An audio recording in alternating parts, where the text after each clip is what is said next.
What I gotta do to let y'all niggas know, I am the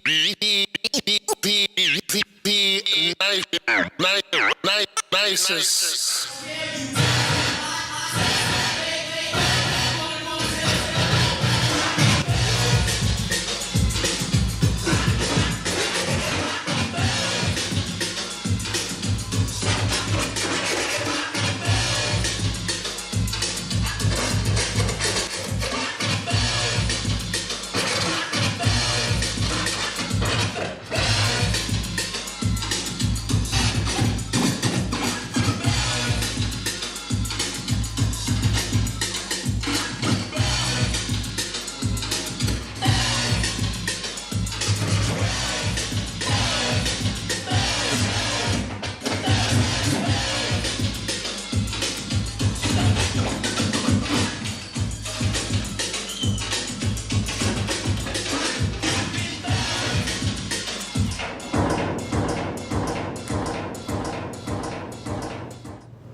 Yo, what up, world? First Bill for Hustle episode, DJ Mixy B. Introducing the hip-hop historian, Rashad Ali. Yeah. Got the math for your, you know what, but It's YouTube, you can say ass. word, alright. Yo, so Rashad, the first joint I want to ask you is the infamous Tupac picture. Been saying it forever, but didn't know you was popping back then, but explain to how you got into that situation. That picture was about 93. And you know, Pac wasn't the Pac who the world knows him as. Pac was running around the country having a ball, becoming that guy. And I was in Atlanta at the time, and there was a cat named MC Breed out there. God bless the dead on both parts of those guys. And you know, Breed, we used to hang out. Shout out to Al Breed. We all used to hang, man, in Atlanta. And, you know, he was like, yo, my boy Rodney G was out there too, Dallas. He was managing a lot of cats and whatnot. And at that point, you know, I had lived in LA for a while. It's that and third. I lived in LA and I was working in music. Man, shout out to King T, the Alcoholics, Ice-T, Evil, and all those guys who I was running with. Okay, now how did you meet King T and all them, then go back to Pop? Okay, so me and King T came to Houston at around the same time, right? And we was both in the hip hop. What year was that? It had to be, well, I got here in like 81. My older brother went to Texas Southern. It was Jazzy Red, Lester Pace, Marcus Love, Luscious Ice. Shout out to Tammy McCall, she out there doing her thing. Detroit Ward spearheaded it. So one of the first people I met in Houston was a guy named Anthony Harris. He was with the Wall Trip. He was a baseball player / track star with a Jerry curl, because you know he used to stop at every car window and I mean he get the ring in his curl. Anyway, man, I had the music. You know, I was getting these tapes, and he later became Luscious Ice. For those that don't know, you know, and he's like legendary cat down there, legendary figure as far as the DJs go. Yeah. So we were in Spring Branch, that part of Texas. So me and him, we met talking about sports, right? What stadiums did and talking all that shit, you know. Next thing you know, boom, here one of my tapes. We got this music thing in common. Like, man, yeah, you know, I'm in music, I'm DJing, and I wasn't letting me DJ at that point in Houston. You know, we had no cars or nothing. We early teenagers, 14, 30, you know. He was like, yeah, so I had a radio about this big, man, Panasonic Platinum. I don't even, you can go YouTube, Earth, Wind and Fire, Panasonic Platinum. I had one of them. We used to walk to Northwest Mall. We used to live off a street called Westview, in between Silver and whatever the next street is. what is that, North Side? It's the Spring Branch, yeah.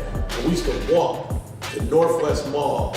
Bang, I had banging music, man. And what he introduced me to it, but like, what was prevalent in Houston at the time was R&B and funk, you know, where I came into this hip hop thing and then boom, it was gone. Matter of fact, I remember we was riding down the street, there was a station they had in Houston called Love 94. And they used to play one rap song. It was my favorite song because it was a DJ record. They used to play the Adventures of Grandmaster Flash on the wheel of steel, right? You say, so they would play that shit. So I would get in the van with my mom, I would, boom, Love 94. One day we was riding down I-10, right before 610. If you know anything about Houston, we were going toward town, right before 610. That station was on, about 3 in the afternoon, that shit said, psh. I'm panicking. I'm like, what station be playing the rap joint? It was no longer on the air, it was over with. No more Love 94. Magic 102 was popping, but they played adult, you know, and it was like, I remember no that. more rap. I remember that. In comes KTSU, the Kids Jam, right? Like I said, the aforementioned Lester Page, Jazzy Red, Tammy McCall. If I missed anybody's name, it was a girl Rashida there, I forgot what they called her. All of, you know, so we would cling to that. And there was a guy, I hope you see this, a cat named Clem Phillips. They used to call him Rasta Clem, right? TSU was a non-profit radio station, so they had different programming. On Friday nights, Clem would play, but he was more into the club, early house, disco, Planet Rock type. And I'm gonna tell you, one night, man, the dude changed my whole life, because I went from hip hop to a hip hop diet, because Houston wasn't getting the music, and I was getting tape sent. I heard Sucker MCs, it was over with. It was done. He played out on Friday night. But less than them every Saturday from 10 a.m. to 2 p.m.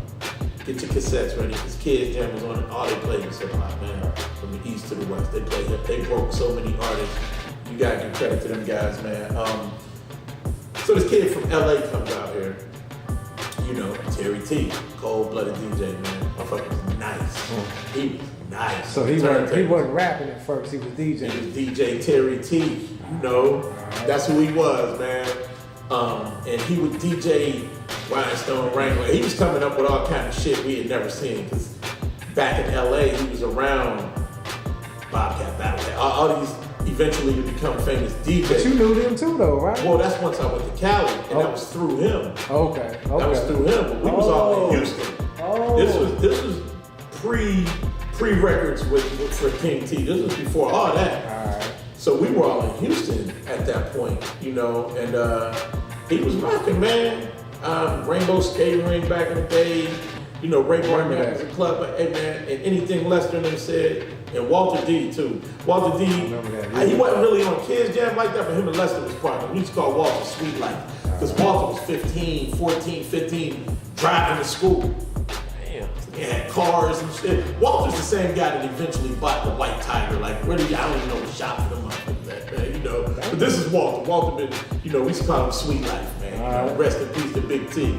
AKA, you know, everybody know Tone. He was Q and all that Big T's. But yeah, that's where I met him.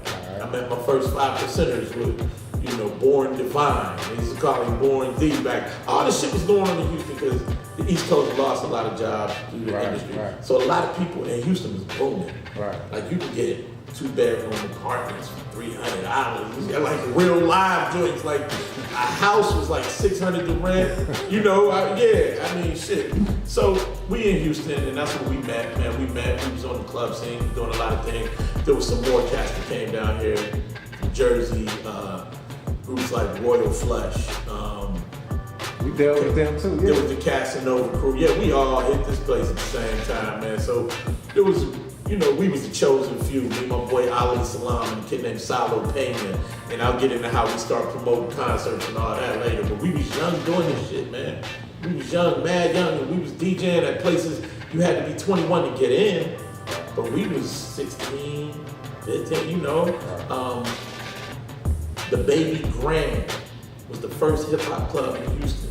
It's called the Baby Grand. It was guy Ray Barnett. He had a spot called The Grand. What year was it? This had to be 81, 2. Oh, man. Baby Grand. So it was like a teenage joint. And we was them guys. Can't forget my man. There was a group of guys. My boy Money G. He was from New York. Not G Money. Money G. This is way before New Jack City. Shout out to Marcus Girotti. Shouting out to the governments and shit. I ain't gonna do it. Anyway, it was Money G, a cat named Otis, a cat named Roland, and there was a guy named Chris Gant who was on the air. He got them young guys who were all still in high school and created a crew called Masters of the Mix. So they were real influential. And, you know, this is pre-Kids Jam too. So, you know, I know for a fact Lester and them seen them guys, and that was a part of it too. We were all one It was one little crew of people from all sides of town, like Lester Walter from the north side. But Walter messed around with the school in A-Leaf, which is south. So Lester stayed, he was Smiley Cat, deep north. Right. I first moved to the north side of Houston, technically, which is Spring Branch, and I ended up south. But I knew all these cats, you know what I'm saying? So it wasn't just me, like I said, Casanova, it was Lonnie Mac, rest in peace, Easy C, Scorpio, Wayne Tute, I forgot his little rap name. But it was, it was a group, it was groups, man. It was really, we looked like aliens down here, man. Right. We was in pinstripe leaves, the BB, real B-boy cat, right. fat laces and all that shit. Right. And no matter where you was from New York. It was like, nah, I'm from Pittsburgh. Yeah, but fuck it. This cat still be New York to this day. I'm like, dog, I'm from the Burgh, man. There's a difference. Lonnie Mac was from Chicago. He was from New York. Everybody in Texas, because y'all eat New York. You know what I mean? If you was from anywhere else, you were from New York regardless. Whatever. Right. We had that old hip hop ass lifestyle. We was living it. Right. I mean, I was spray painting shit. Nice shit. I could draw. I was, spray painting. We was dancing, breaking, and all that. We could do all that shit. Hip hop was a real lifestyle. It wasn't about doing one thing. And if you was good at a lot of shit, hey, you better be more. I happened to be good at a lot of shit. I had bars. I had turntable skills. There's a lot of things going on. King T was that other guy. He came from the other coast. And that motherfucker, I'm gonna tell y'all, man.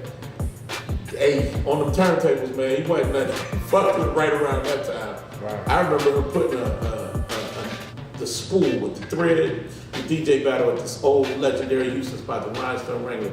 He would put a spool on the part, where the album would go, the little hole, put that on there. Right. He stuck a straw in between that, took the 1200 cartridge out, flipped it upside down, sat it on top, slid the straw down, and was playing the joint backward. It was like, he shut that shit down at that point. It was like, oh, yeah, he won that DJ battle. There was cats like B2 Omega. He was affiliated with Royal Flush, but he always did his own thing. We're talking Born Twice now. Yeah.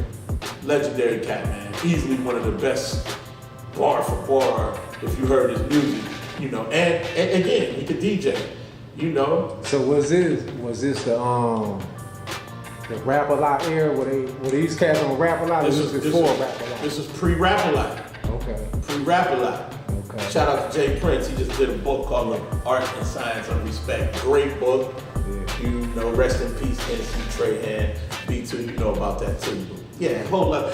We was into a whole lot of stuff, man. A whole lot of stuff. But this is right before Rap A Lot. There was a club, Rhinestone Wrangler, man. Jay Prince, if you want to go into that, back in the day, enterprising young businessman. I can remember Jay. I'm gonna tell you a legendary story. I can remember Jay. We was backstage at the Summit, which is now Lakewood Church, where Joel Osteen preaches. For those that didn't know, that used to be the Rockets' home stadium. We at the Summit, man. I remember Run DMC. At the peak of Run DMC, I remember Lil J rolling up in that Benz, man. He had monograms in the head. Running them was making millions of dollars.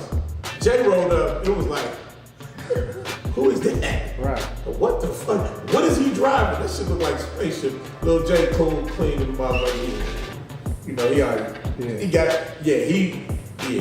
That whole Rap A Lot thing, it was huge here, and it gave us all an outlet. I would like to believe that Rap A Lot was the first label in the South that was making noise. People will talk about the shit Shy D was on. Now Rap A Lot took it, man, and ran a whole nother level with it, man. I can remember dude pulling up to Rhinestone, and another OG pioneer in Houston, his name is Steve Fournier, white cat, born in Louisiana, raised with Big Mama and them, as he puts it. Yeah. Then he went to Chicago, then shot to Houston. Steve, man, that's somebody else we gotta get to. But Steve was the first guy screaming on commercials, and he pioneered this thing. I can remember Jay handing the records, man. Hey, man, Jay dropped Car Freak all over it. Rap A Lot was on the map. I got that vinyl. Yeah. Yeah. That girl's a Car Freak. Yeah. So back to the King T thing, man. King T, we was all young teens, and like I said, man, dude was cold blooded, man. So he DJ'd here, and how did you get back to LA then? Well, after college, I went to college a few years up in Tennessee, and then I did one in Texas Southern. mother of my two oldest children went to school in Tennessee, but she was originally from LA, and she drove out here to see me in Houston. I was at Texas Southern, man. I was going to be a stockbroker, and graduated. I had never stopped DJing. Right. And like I said, we went to school in Tennessee together. And she was out in LA. She shot all the way out I-10 to come see me. You know, of course, I mean, most chicks drive around the world to come see me. Now, so she came out here, stayed a week or so, and then the wild thing is, I was like, damn, she about to drive back to LA by herself. And I was like, yo, I can't let her do that. So I drove out there with her. I mean, you know, and I was, you know, my attempt was to come back, do my little summer job. I was trying to get this little internship because I was majoring in economics with Merrill Lynch. There was a guy named Kirby, actually my older brother's good friend. He's like, yeah, I'm trying to hook you up, blah, blah, blah. I'm in Cali. First night out there, I'm in a club. And Dirty T up in this. Oh, what's good? Yo, got it all. It's my nigga, man. Man, I'm in Houston. Man, you still be DJing and mixing and shit? You be rapping and yeah, man. Come by the studio tomorrow. I'm working on my second album. Man, get the fuck out of here. What was your first album? Because I had never. Yeah, I was gonna ask you, what was the first? The first album was Act a Fool. Yeah. Right? And I'm like, fuck out of here, man. One thing about King T, he was the first. So you didn't know he was rapping? I didn't know we had broke, you know, he went back to LA and it'd been a couple years, right? Okay. And I was like, get the fuck out of here, your second album. What was your first one? He told me, and I was like. But when he said King T, did you like, it didn't that's resonate. you? Okay. It didn't resonate like that because, I mean, he had a song that I love called Payback. Payback's a mother. Boom, boom. Yeah, so, you know, what he said, I'm starting to get mad because the crowd started to notice a professional rapper. Yeah, he just noticed cooler than most. Most of all, it's cool, never smacked. That was my shit. West Coast rap wasn't heavy in the game. Like, he was the first West Coast cat getting played on BLS and Kiss and all that. And then, you know, the shit was knocking. So when he told me, I was like, fuck out of here. But if you look at his first album cover, it's like DJ Pooh is sitting up and he walking sideways with like a pistol grip pump in his hand with the Lokes on it. And, you know, I didn't have all my records and shit. I was just driving out there. I'm coming back, you know. And again, Cat had bars. We was just hip hop. It wasn't no, I'm a rapper, I'm a DJ. It was just hip hop. Right. So, yeah, I go to the studio with this dude. I'm like, what the fuck? Like, Cube was in that motherfucker, Ice-T, you know, I'll count them all. I'm like, God, that's really you. You know? Lo and behold, I never made it back to Houston, man. I'm in LA now, full-fledged. I'm just running with my man. Just happy to be here. My girl had a great fucking job at the time. She worked at a store called iMagnin. And I think her base pay was about $6,000 a month. But she worked in the Chanel department. So she would get crazy commissions and like the Asians would come to her department at least twice a month and buy $20,000, $30,000 worth of shit. And so yeah, I'm out there not working, eating, having a great fucking time. Okay, well, what part of this when you say Cube and was in the studio with you? Like what album was Cube and them out? Was they NWA at this time? Or it was still NWA, okay. But it was teetering. Okay. He was still NWA though, but like it's just the fact that like, damn, I'm meeting these motherfuckers like, oh shit. And you know, King T, OG cat, like when it comes to the rap game, like a lot of, man, King T had bars, man. Like a lot of stuff didn't get recorded. He was on Capitol. Okay. You know, the house that Nat King Cole built, you know, he was on Capitol, like. Right. So the stuff he could have easily done, they just wasn't ready for, man. Like you gotta think at that time, you really couldn't cuss on records, you know. You couldn't do a lot of stuff. You was handcuffed a little bit. Yeah. But I'm not saying cussing would have made him a better artist, but yo, the dude was brilliant because he didn't have to use that type of language to get his point across. You knew he was gangster, you know what I mean? Okay, let me ask, so was they, from that era to this era, the difference, like, the difference? Was they really street dudes back then, or was it just... They had no choice because rap you left the streets and then just come to do music? Or did they bring the streets into the booth? They brought the streets into the booth, and for those that weren't street, right? Like if your brother was street, or the cat closest to you was street, or the cat that was taking care of you were street, you still by affiliation with street. Like every gang member don't gang bang. Right. But you still affiliated. Right. So he it's 10 toes down in the streets. Oh, wow. Yeah, he wasn't no, it wasn't like that. He wasn't no, if he didn't do it, he witnessed it firsthand, and I'm not going to get into that, right. 'cause that's just the era that I come from. Right. So the difference between now and then, Mos Def said it best on his first album, man. Hip hop went from selling crap to smoking it. Like, and this, I'm gonna say this, and I'm not hating. Like, people got a problem with the truth. Right. If you tell the truth, certain people say you hate. Like, if somebody right now jumped on the film or seen this, and they go, man, Shah had on a Pittsburgh Steelers shirt. Right. Fact of the matter is, I have one in Pittsburgh, but another person like, oh, you hate me. Like, no, that's the truth. The truth of the matter is, rap is the only art form, in my opinion, my humble opinion, and I've been a part of hip hop since the inception. I'm talking about, I seen Captain Sky in concert, if you know who that is, cat from Chicago. I seen, the first rap tour, and so I've been down with this thing since it popped off, This is the only form of art, in my opinion, that has gotten progressively worse, but the money is incredible. It's ridiculous the amounts of money. Like, it would be the equivalent of a football player, like say a running back. Instead of having to average like 1,000 yards, like if you average 300 yards, you're going to get paid way more than Todd Gurley. Like, Right. And that's what it's like. So you saying they do less and make more? They do less. And listen, man, and I'm not going to name artists because I still love the young people. I just, get yourself grounded, man. A lot of you guys are selling records and whatnot. Y'all not, save your money. Y'all not those guys. Like, but I commend and congratulate those guys. And I call this the crack baby era. Because if you really look at it, a lot of the younger people, their parents went to jail during that epidemic, or their moms or somebody was smoking, and dad is removed. Like, a lot of us ain't have dads, but like that 80s and that 90s, when that hit, man, a lot of brothers went to jail. And so these kids pretty much raised themselves. Right. So I'm not mad at them, I'm not blaming them. But this music shit, like, there was a time when the record section was like this big for rap. Right. To 75% of the store, and now there are no record stores. So you got downloads, you got all kind of ways to get music. So of course the numbers are going to go up, and with time everything goes up due to inflation. Just the rates. So I'm not mad at them. I'm not mad at y'all, but I'm sure Todd Gurley knows who Jim Brown is. I'm sure Le'Veon Bell knows who Walter Payton was. Everybody knows the history of their craft. These young rap cats don't know who or what a Rakim is. They don't understand, who even Mo D. Let's take it back to the beginning, the Melly Mel's of the world. These are the people that impacted and influenced the people that influenced them, and they don't even care, like, to get to know this shit better, man. Right. And that's just what bothers me. Right, I agree. That bothers me, man, because like I'm sure LeBron James knows.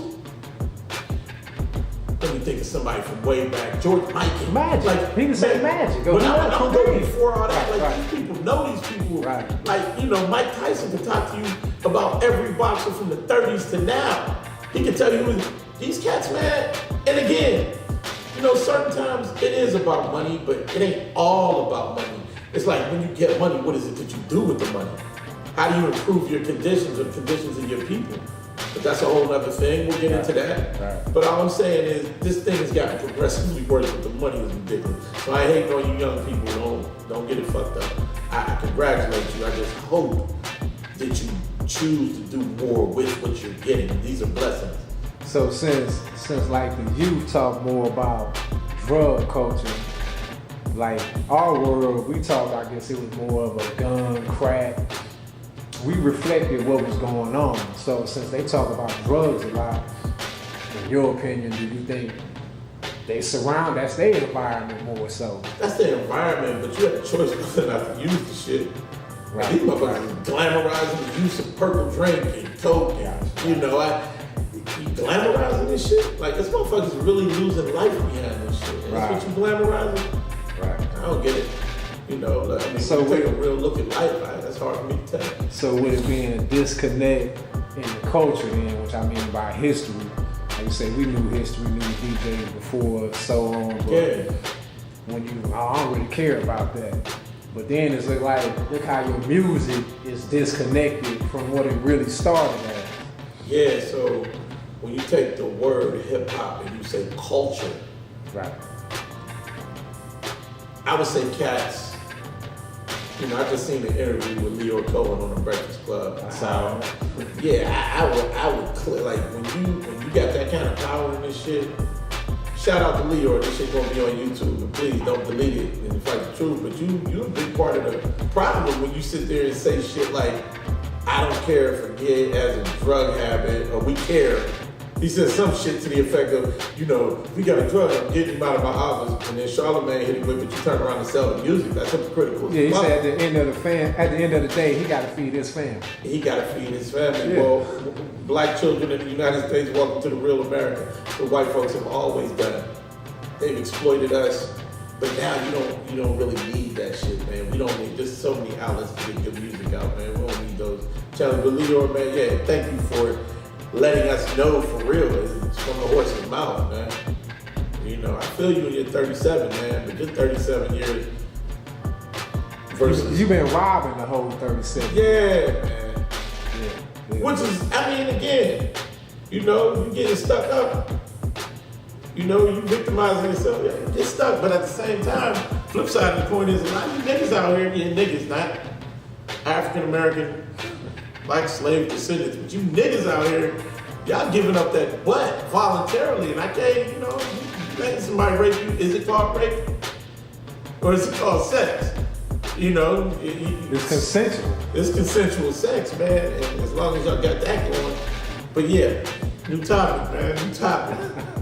You know? All right, so once you made it out west, Yeah. like how long did you stay out west before you came back to Houston, or you went to your next spot, Atlanta, or whatever? I was out west. And what made you move around, and what was the difference in the cities you moved around in? Okay, so I was on the East Coast, Pittsburgh, Pennsylvania, which is a weird pocket. If you look up this Pittsburgh in the East Coast, it'll be a yes and a no. We're the biggest city furthest west of Pennsylvania. So when people say East Coast, they say Philly, this, that, and the third. But at the same time, we're not Midwest, because we're Pennsylvania. Right. We're just above the Mason-Dixon line, Virginia, DC, and all that. So we're in a unique pocket. We got our own little thing. It's a unique place. Right. So, but being there, I still heard all the music, right, from its inception. Right. Got uprooted, moved to the South before it gets here, then it blows up. Right. Then I go west before the feds hit the NWA with all this bullshit. So I got to see somewhat some of the beginnings of all places. I stayed in California for a little bit, and I was back and forth from Cali most of the 90s, man. So I got to see it all from its inception. And that covers, like, I have a wide range of musical knowledge just because I was there in them places. But like, I saw it happen in Houston, and I was a part of it. I ain't gonna take that away from myself. I was a big part of it, man. You know, again, Kids Jam, you know, the Chris Gants of the world, Jerry Smoking Bees, Greg Mack, before he went to LA with the K-Day shit. Right. He was in Houston. Oh, okay. A lot of people don't know that. Yeah, I didn't know that. Yeah, Greg Mack was in Houston. The Mack Attack was in H-Town with Magic 102 first. Then he shot out west and did, yeah. I didn't know so that. I got to see a lot of shit happen, and I got like whipped through King T. I mean, we actually used to live together in Palmdale. So let me ask you this. So between now and back then, Yeah.